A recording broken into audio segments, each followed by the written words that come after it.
wanted to take a moment and share a strategy that I like to use a lot with patients that are struggling with intrusive thoughts or worries or pain this time of year.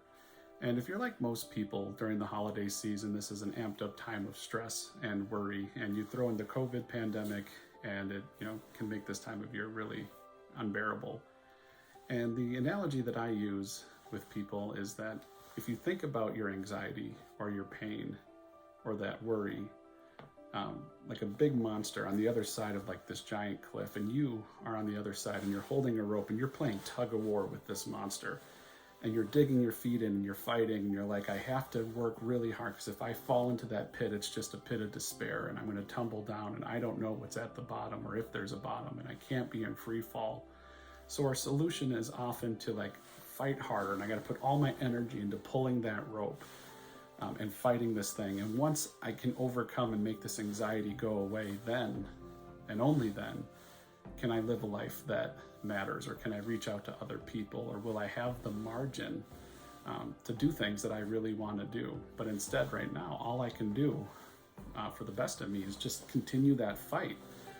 And really, in reality, the solution oftentimes in these situations is not to continue fighting to the point of exhaustion, but it's to drop the rope and to give up that struggle.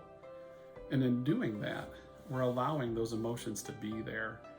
And it's a little bit of an acceptance piece. An acceptance of a difficult emotion doesn't mean that we're okay with it. It doesn't mean that we approve it, but it means that we're going to allow that emotion to be there, kind of like an annoying passenger in the car. But it gives us then the agency to choose where we're going to go.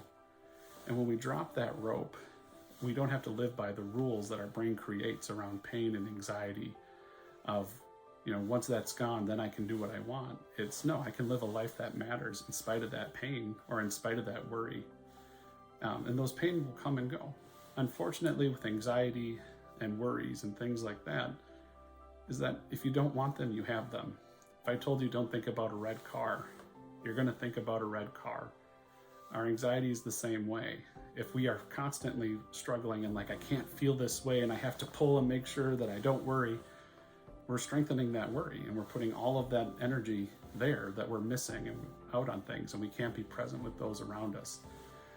So I would encourage you that if you find yourself, stuck in these mental battles and feeling like you're stuck and that you have to dig in and put all of your energy into trying to feel okay and not have to struggle with that anxiety, I'd encourage you just to drop the rope and start doing those things that matter. Connect with people, do your jobs, find your hobbies, but really be present with those around you and do those things that bring vitality and wholeness to your life.